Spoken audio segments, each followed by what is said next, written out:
Bom dia! Bom dia, gente! Bom dia para vocês! Hoje a gente vai ler 2 Crônicas 5, tá? Vamos orar? Pai, em nome de Jesus, muito obrigada, Senhor. Obrigado porque o Senhor é bom. Obrigado pelo seu amor, pela sua proteção, pela sua provisão, pelo seu cuidado em tudo, Pai. Em nome de Jesus, nos ajuda a entender a sua palavra, Pai. Amém. Gente, a gente vai continuar com a descendência, tá? Então, agora a gente vai ver os descendentes de Rubem, Gade, tribo do leste, Manassés, tá? Então, assim, continua a descendência e aqueles nomes complicados. Então, vamos lá. Aqui tem uma breve explicação. Os descendentes de Rubem. Rubem era o filho mais velho de Jacó, aquele que infelizmente se deitou na cama do pai, né, com a concubina, e foi amaldiçoado. Depois Moisés, no final da vida, ele vai retirar... Oi, bom dia, que Deus te abençoe, tá? Em nome de Jesus. Então, Rubem é o primeiro filho de Jacó. Ele vai, infelizmente, né, se deitar com a concubina do pai, ou seja, a madrasta. E aí ele vai ser amaldiçoado pelo pai, a hora que o pai vai dar as bênçãos para todos os filhos, são 12 filhos. Mas, mais para frente, Moisés vai retirar essa maldição, tá? Então ele é perdoado, é como Jesus faz com a gente. Jesus nos perdoa, porém o que a gente fez, né, a consequência do pecado, ela continua. Então fala aqui, ó, uma breve explicação. Rubem era o filho mais velho de Jacó, mas os seus descendentes aparecem depois dos descendentes de Judá e Simeão. Judá é a maior tribo, tá? E Judá foi abençoado de sair Jesus, né, da tribo de Judá. Ou seja, José vem da tribo de Judá e Jesus vem de José, por adoção, tá? Que ele vem de Maria.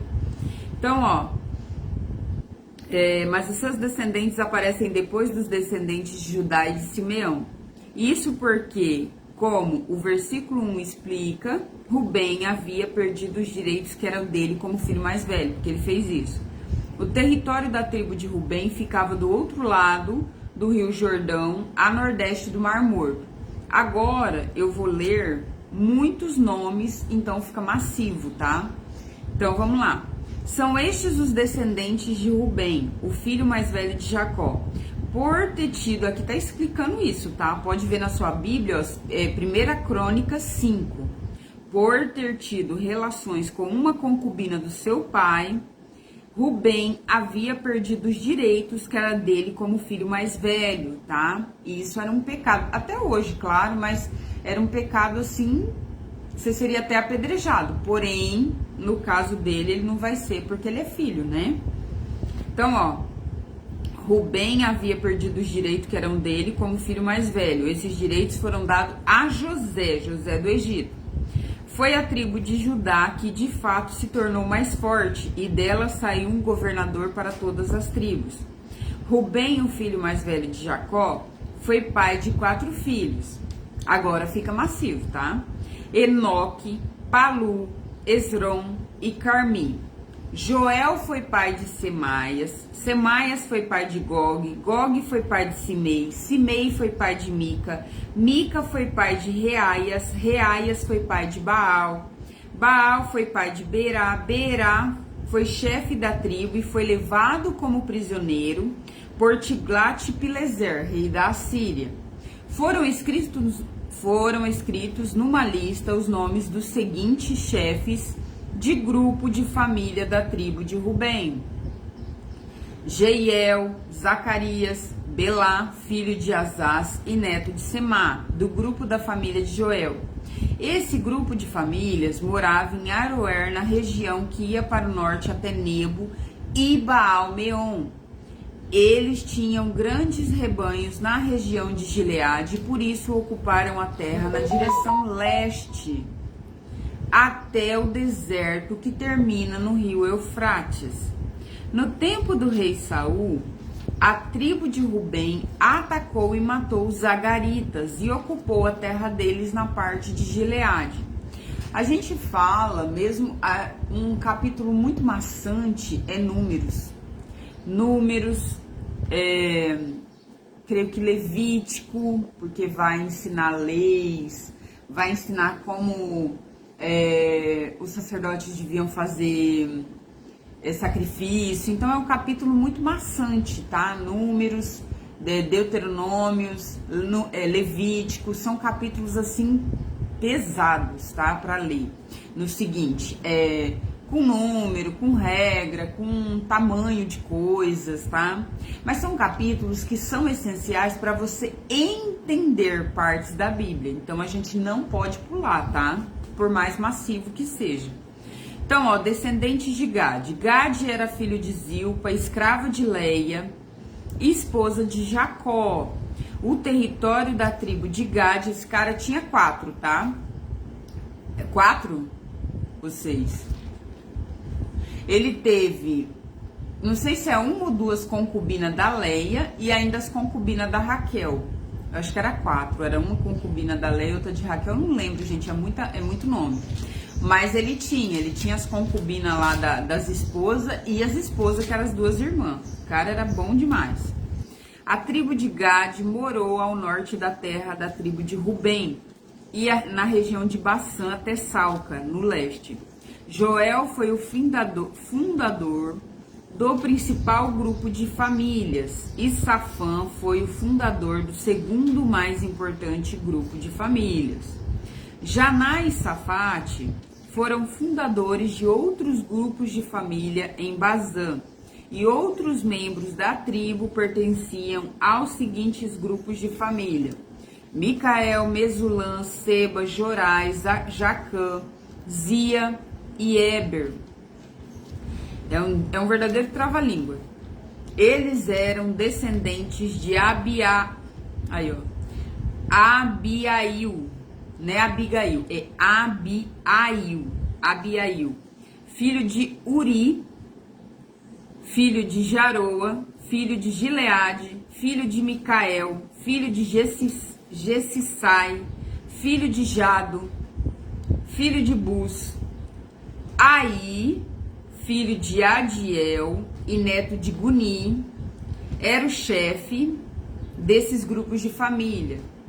Eles moravam na região de Bazã e Gileade, nas cidades dali e por todas as terras de pastagem de Saron. Vamos lá. Esses registros foram feitos no tempo do rei Jotão de Judá e do rei Jeroboão de Israel. Aí os exércitos, esse capítulo é pequeno, tá? Os exércitos da tribo do leste. Nas tribos de Rubem, de Gade e de Manassés do leste, havia 44.060 soldados bem treinados no uso de escudos, espadas e arco e flechas. Eles fizeram guerras contra os Agaritas de Getur, Nafis, Nobade, pediram a ajuda de Deus e confiaram nele, e por isso ele respondeu às suas orações e lhes deu vitória sobre os Agaritas e seus aliados. Eles tomaram dos inimigos 50.000 camelos, 250.000 ovelhas e 2.000 jumentos, e levaram 100.000 prisioneiros de guerra. Mataram muitos inimigos, porque a guerra era da vontade de Deus. E ficaram morando naquela região até a época em que o povo foi levado como prisioneiro para fora da sua terra. O povo de Manassés do leste. Metade da tribo de Manassés ficou morando do lado leste do rio Jordão, ao norte do território de Gade, e era conhecida como povo de Manassés do leste. A outra metade da tribo aparece em capítulo 7, 14 a 19. O povo de Manassés do leste ficou morando na região de Bazã, que foram as primeiras cidades conquistadas, tá? Lembra do rei Og de Bazã? Provavelmente você não lembra, mas se você ler o texto mesmo, você vai lembrar. o rei Og de Bazã, foi derrotado, um dos primeiros reis derrotados, antes de atravessar o Rio Jordão. O povo de Manassés do leste ficou morando na região de Bazã até a cidade de Baal-Hermon e Senir e no Monte Hermon do norte. Eles aumentaram muito em número, eles foram chefes dos seus grupos de família: Éfer, Ize, Eliel, Aziriel, Jeremias, Odavias e Jadiel. Todos eram soldados valentes e chefes famosos dos seus grupos de família, tá? Então vamos lá, tá acabando a última parte e também fala de gerações, tá? As tribos do leste são levadas como prisioneiras. As tribos do leste foram levadas embora pelos assírios por volta de 733. Quando Israel, que são as 10 tribos do lado norte, ela é destituída, os assírios vencem finalmente, eles vão levar esse povo cativo. Então eles levam essa galera, né? Mas o povo não foi fiel a Deus dos seus antepassados e abandonou para adorar os deuses das nações que Deus havia expulsado da terra, ou seja, Baal, Moloque, Astarte ou Azerá. Por isso, Deus fez com que Pul, rei da Síria, que também era conhecido como Tiglat-Pileser, invadisse a terra deles. Ele levou as tribos de Rubem, de Gate e de Manassés do leste e as fez morar na cidade de Ala, Abor, de Ará, à beira do rio Gozã, onde estão até hoje. Até onde a pessoa estava escrevendo o texto, né? Essa questão da idolatria a gente vai ver, né, mais pra frente, mas é tão cruel, né? Você vê que a África, eu tava vendo alguns vídeos da África que passou sem querer. Você vê que a África é um país muito castigado e pobre, e na verdade a África ela é castigada por causa da idolatria, da feitiçaria. A África ela não é um país pobre, literal. Ela é pobre, na sua grande maioria, exatamente por essa feitiçaria que eles fazem. Tanto que vem da África, né, a questão da macumba, dos orixás, do candomblé, de descendência africana. Então, você vê que eles têm uma tendência muito grande à pobreza, a doenças, à miséria, exatamente pela idolatria. A idolatria e a feitiçaria são coisas que empobrecem e adoecem. Elas não só empobrecem de miséria, elas adoecem o ser humano. Elas deixam, assim, muita gente doente mesmo. Que Deus te abençoe, bom dia. Esses capítulos são bem maçantes, né? Mas eles são necessários, tá? Tudo na Bíblia é necessário. Deus abençoe vocês. Fiquem com Deus. Hoje é sábado. Estamos abertos. Amanhã também, tá? Deus abençoe vocês. Bom dia e ótimo final de semana, tá?